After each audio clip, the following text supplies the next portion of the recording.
우리가 계속 마가복음을 통해서 예수님께서 전도하시는 전도의 여정을 따라가고 있습니다.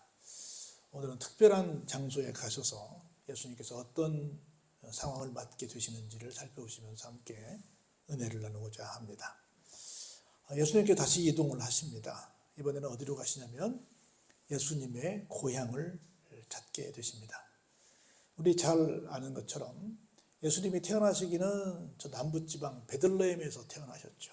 호적하러 가셨다가 밖에서 아이를 낳게 됩니다. 엄마가. 그리고 태어나시자마자 곧 그 동방박사들의 경배를 받고 난 다음에 헤롯이 또 죽이겠다고 하는 그런 끔찍한 소식을 듣고 부랴부랴 야반도주를 하죠. 그래서 국경을 넘습니다. 아라비아 사막을 지나서 이집트로 가서 사시게 되지요. 여러분이 그 이집트 수도 카이로를 가서 보시면 그 변두리에 예수님께서 피난하셔서 사셨다라고 하는 동네가 있습니다. 그래서 그 제목이 예수님의 피난교회라고 하는 곳이 있는데 성지순례를 가면 모두가 다 들렸다고 하는 것입니다. 그곳에서 계시다가 헤롯 왕이 죽었다는 소식을 들으시고 다시 올라오셔서 자기가 자랐던 나사렛으로 이제 올라가시게 됩니다. 그곳에서 사시면서 사생활을 보내시고 공생애를 그쪽에서 시작하시는데 그래서 주로 예수님의 주 무대가 북쪽 갈릴리 호숫가 근처가 되십니다. 그쪽으로 이제 올라가셔서 전도를 쭉 가시다가 고향에 그쪽 북쪽에 가시는 것을 볼 수 있습니다. 그때 이제 제 아들도 함께 고향으로 들어가시니까 얼마나 다른 지역을 들어갈 때도 여러 가지 생각이 많고 기대도 많았겠지만 특별히 예수님의 고향이시라고 그러니까 여러 가지 많은 생각들이 있었을 거라고 봅니다. 들어가셨어요. 들어가셔서 계신데 마침 안식일이 돌아왔습니다. 안식일이 되니까 예수님께서 역시 회당에 안식일이니까 가셔서 이런 일을 하시면서 특별히 가르치시기를 하셨습니다. 예수님께서 가르치시니까 예수님도 얼마나 또 고향 사람들이 궁금했겠고 또 고향 사람들도 나사렛 목수 그 우리 잘 아는 것처럼 아버지 요셉의 엄마 마리아의 아들이 왔다고 그러니까 또 특별히 그 사람이 뭘 가르친다고 그러니까 얼마나 궁금했겠어요. 그래서 피차 궁금한 마음을 가지고 말씀 나누게 됩니다. 많은 사람들이 예수님의 말씀을 들었어요. 동네 사람들이, 고향 사람들이죠. 들었는데 듣고 보니까 어때요? 이야, 신기하다. 막 놀랐습니다. 세상에. 그러면서 이 사람이 누구예요? 예수님이죠. 예수님이 도대체 어디서 이런 것을 얻었지? 우리가 알기로는 30년 동안 집에서 살았고 그 위에 무슨 뭐 대학이나 대학원이나 유학이나 어디를 갔다 왔다는 얘기를 못 들었는데 어디서 저 사람이 저런 얘기를 들었을까? 참 희한하네 하고 예수님에 대해서 굉장히 신기해했습니다. 그리고 이 사람이 받은 지혜 그리고 계속해서 일으키는 권능들을 보면서 야, 우리가 아는 예수가 아닌데 우리가 아는 그 요셉의 아들이 아닌데 도대체 어디서 이런 권능을 이런 지혜를 어디서 이런 말들을 어디서 배워서 와서 할까 너무너무 신기했습니다. 놀라서 아주 야단이 났습니다. 그런데 이 사람들이 가만히 아무리 생각해봐도 아무리 눈을 씻고 봐도 누구예요? 진짜 우리가 아는 예수가 맞습니다. 보면 마리아의 아들 또 목수가 아니냐. 역시 대를 이어서 목수가 됐어요. 예수님이 목수시잖아요. 목수가 아니냐. 그리고 그의 형제 야고보도 있고 요셉도 있고 유다도 있고 시몬도 있고 여러 형제들 가운데 장남 아니냐 말이야. 그리고 뿐만 아니라 그 누이들도 우리와 함께 여기 있지 않냐. 분명히 이 모든 사람들이 형제 자매 남매들인데 그 사람 속에 한 명인데 우리랑 다 같이 있는 사람인데 특별한 사람이 아닌데 우리 동네 사람인데 이게 무슨 일이냐 하고 정말로 많이 놀랐습니다. 그러면 사람들이 그러고 나서 결과는 뭐예요? 배척했습니다. 받아들였다는 거예요? 안 받아들였다는 거예요? 안 받아들였다는 거죠. 무엇 때문에 안 받아들였을까요? 고정관념 때문에 안 받아들였지. 우리가 생각하는 저 사람의 부모는 우리가 생각하는 그 사람 부모 밑에서 자란 이 사람은 라고 생각을 한 거죠. 하나님의 역사도 그 후에 어떤 많은 것도 생각하지 않고 오직 내가 생각하고 있는 내 고정관념이 맞아 라고 하는 그 자기들만의 주장 때문에 결국은 그 훌륭하신 예수님을 고향의 자랑이지요. 그런데 그 예수님을 배척하고 맙니다.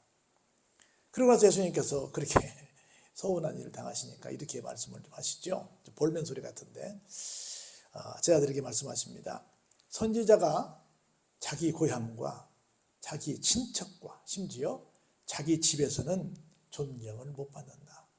그런데 고향이나 친척이나 집 외에서는 어딜 가든 존경받지 못할 곳이 없다. 한마디로 말하면 선지자는 어떤 분이다? 존경받는 존재이다. 왜요? 우리에게 어떻게 살 길을 미리 제시해 주시는 분이니까. 선지가 뭐예요? 먼저 알았다는 거죠. 먼저 안 사람으로, 먼저 깨우친 사람으로 어떻게 하는 것이 정상적인 삶인지를 일깨워주는 사람이 누구라고요? 선지자라고요. 그래서 내 앞길을 알려주는 사람이니까 어때요? 고마운 사람이지요. 당연히 존경받아 마땅한 사람이지요. 그래서 선지자는 소중한 사람, 고마운 사람임을 여러분 깨닫길 바랍니다. 그래서 어디를 가든 다 선지자는 그런 대접을 받는다. 그런데 고향과 친척과 집에서는 그렇지 못하다. 왜? 고향과 친척과 집은 왜 그러지 못할까요? 앞서 말씀드렸던 것처럼 고정관념 때문에. 내 생각에는 너는 그럴 수 없어. 내 생각에는 당신은 그런 사람이 아니야 라고 하는 나만의 생각 때문에. 결코 고정관념은 옳지 않습니다. 우리가 항상 배워야 될 게 뭐냐면 사도 바울은 그렇게 말했어요. 지금까지 내가 갖고 있던 모든 것들은 예수 그리스도를 만난 이후로 배설물로 여기겠다. 바울이 배웠던 것도 적지 않습니다. 그 양반이 갖고 있는 지식 절대 만만치 않습니다. 그러나 그 모든 것, 다시 말해서 고정관념은 어떻게 했어요? 다 배설물처럼 여겼다라고 말씀을 하는 걸 우리가 기억하시면서 내 고정관념이 얼마나 무서운 결과를 초래하는가. 세상에서 가장 무서운 게 뭐예요? 예수님 맺혀가는 거죠. 그래서 고정관념 때문에 가장 무서운 결과를 가져오지 않기를 바랍니다. 그래서 거기서는, 거기가 어디예요? 고향이지요. 고향에서는 아무 권능도 행하실 수 없었습니다. 누구 손해예요? 고향 사람들이죠. 예수님이 권능을 행하시면 얼마나 좋은 일들이 많겠어요. 다만, 여기 참 다만이 중요합니다. 소수의 병자에게 안수하여 고치실 뿐이었다. 이게 무슨 얘기예요? 그래도 소수의 병자는 고향 사람들이지만 예수님을 인정했다는 거지요. 그냥 예수님께서 원하지 않는데 막 갖다가 완수하시는 분이 아니시잖아요. 원하는 사람들에게만 안수를 하시는 분이시기 때문에 소수라도 인정을 했다. 근데 안타까운 것은 소수가 뭐예요? 병자들만 인정을 했다라고 하는 거죠. 그러면서 예수님께서 그들의 믿지 않음을 이상히 여기셨습니다. 왜냐하면 몇 가지 추론해 볼 수 있는데, 하나는 예수님의 탄생설화가 있잖아요. 예수님 탄생설화라기보다는 탄생 얘기가 있잖아요. 그 전에 또 우리 잘 아는 또 세례 요한의 얘기도 있잖아요. 다들 잉태할 수 없었던 상황이었는데 극적으로 했잖아요. 그리고 남녀의 조합이 아니라 성령님의 조합이라는 것도 알 수 있었잖아요. 그래서 그 비하인드 스토리가 굉장히 대단한 건데도 그걸 인정하지 않았고, 두 번째는 예수님께서 하시는 말씀이랄지 행하시는 모든 이적들이 일반적이지 않잖아요. 누가 봐도 누구의 역사예요? 하나님의 역사잖아요. 근데 그런 것들을 다 믿지 않는 걸 보면서 참 희한한 사람이네 하고 이상히 여기셨다는 겁니다. 그럼에도 불구하고, 그런 상처를 받으셨음에도 불구하고 모든 촌에 들어다니시면서 끝까지 포기하지 않고 뭐 하셨어요? 가르치셨다고 합니다. 우리도 상처가 되는 일이 있을 수 있지만 그래도 포기하지 않고 끝까지 복음을 전하는 삶을 사시기를 바랍니다. 그런 다음에 예수님께서 12 제자를 따로 부르십니다. 그리고 어떻게 해요? 둘씩 짝을 지어서 전도 여행을 보내십니다. 그때 어떻게 하는 거 볼까요? 첫 번째로 더러운 귀신을 제어하는 권능을 주십니다. 다시 말해서 복음을 전하는 자리는 반드시 누가 방해한다? 귀신이 반대한다는 거예요. 사탄 마귀의 귀신은 늘 우리를 방해하지요. 그래서 사탄 마귀의 귀신을 물리치는 능력을 갖고 전도자의 자리에 우리가 가야 될 줄로 믿습니다. 여러분들이 전도하러 갈 때마다 그렇게 기도하셔야 돼요. 하나님, 내가 전도하러 가는데 반드시 악한 귀신은 나의 길을 막을 겁니다.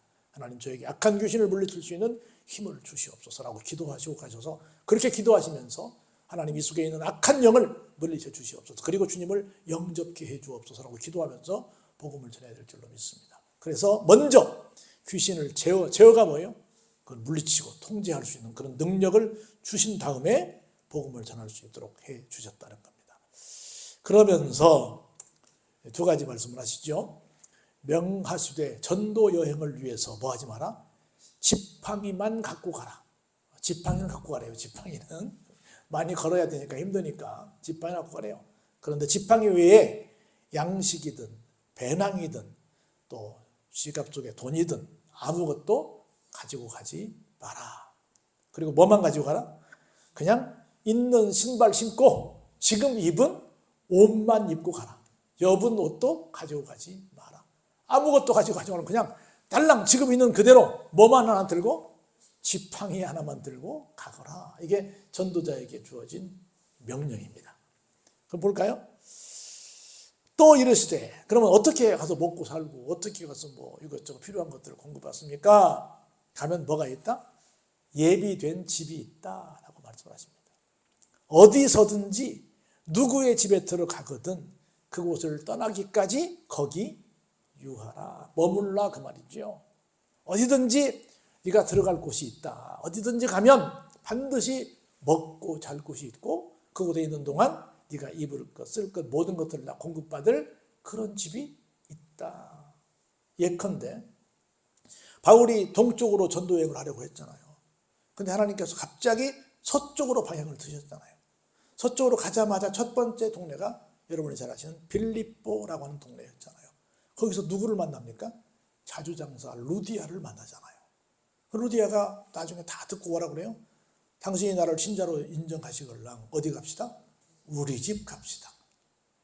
바울이 우리 여기 집도절도 없는데 좀 당신 집에 가면 되지 않겠소라고 사정한 일이 없어요. 없는데 먼저 우리 집 갑시다라고 얘기한 겁니다. 그런 집이 있다는 거예요. 그럼 머물 곳도 있고 가면 입을 것도 있고 당연히 머물면 먹을 것도 있고 다 있다는 거예요. 전도자는 다 있으니까 뭐만 가지고 가라? 입는 옷 입고 지팡이 하나만 들고 가거라 라고 말씀을 하신 겁니다. 더 나은 근데 중요한 것이 하나 있어요. 여기 보면 그곳을 떠나기까지 거기 유하라. 근데 살다 보면 거기 지내다 보면 더 부잣집에서 더 좋은 집에서 더 좋은 환경에서 이리 좀 모셔서 계시면 안 돼요. 거기 집도 좋고 부족하고 불편한 게 많을 텐데 할 때가 있을 수 있다는 거죠. 근데 그리 따라다니다가는 이상한 상황이 꼬일 수 있으니까 그러지 말고 그냥 좀 불편하더라도 그냥 거기 쭉 있어라라고 하는 겁니다. 이 말씀이 굉장히 좀 많이 읽혀지더라고. 거기 떠나기까지 그곳에 거기 계속 유하고 있으라라는 말씀을 하셨어요.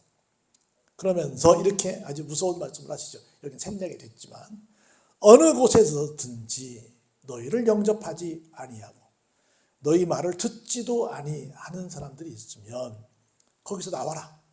나올 때 그냥 나오지 말고 어떻게 해라? 발 아래 먼지를 다 떨어버려라. 내가 그들에게 분명히 너희들을 배척한 것을 증거 삼을 것이다. 다른 복음서에서 뭐라고 그랬어요? 그 마을이 나중에 심판 때 어떻게 될 것이다? 소돔과 고모라는 저리 가라 할 정도로 굉장히 큰 무서운 벌을 받게 될 것이다. 그러니까 주의 전도꾼들을 영접하지 아니하는 것, 주의 전도꾼들의 말을 듣지 않는 것은 뭐다? 소돔과 고모라보다 더 큰 심판을 받게 될 것이다 라는 말씀을 하시는 겁니다. 그랬더니 제 아들이 나가서 어때요? 가서 복음을 전하기 시작합니다. 첫 번째 복음의 메시지가 뭐예요? 회개하라 라고 말씀을 전했습니다. 여러분 아시는 예수님보다 선배인 세례 요한도 똑같은 말을 했습니다. 예수님께서도 똑같은 말씀을 하셨습니다. 전도하실 때 첫 번째 외친 말씀이 뭐예요? 회개하라, 천국이 가까이 왔느니라. 다시 말해서 회개해야 천국에 간다. 똑같은 얘기한 겁니다. 예수님도 그렇게 하셨고 세례 요한도 그렇게 했고 지금 여기 제 아들도 똑같이 했습니다. 먼저 나가서 우리가 복음을 전할 때 첫 번째 외칠 말은 뭐다? 회개하라라고 하는 겁니다. 그리고 오늘 마지막 본문의 말씀입니다. 13절에 많은 귀신을 쫓아내며 많은 병자에게 기름을 발라 고치더라. 아멘. 역시 전도할 때 뭘 받고 왔어요? 더러운 귀신을 제어하는 능력을 갖고 왔잖아요. 그래서 가자마자 첫 번째 한 게 뭐예요? 귀신을 쫓아냈습니다. 그리고 기름을 발라서 숱한 병자들을 고쳐주는 놀라운 역사를 제 아들이 펼쳐가는 걸 볼 수 있습니다. 두 가지를 볼 수 있어요. 첫 번째는 고정관념은 예수님을 배척한다. 두 번째, 우리가 전도하기 위해서는 반드시 귀신을 제어할 수 있는 능력을 가져야 한다. 그럴 때 우리가 온전한 전도꾼이 될 수 있다. 이걸 기억하시면서 항상 고정관념을 버리시고 귀신을 제어할 수 있는 능력을 받으셔서 멋진 전도자의 삶을 사시기를 주의 이름으로 축원합니다. 은혜가 풍성하신 아버지 하나님 감사합니다.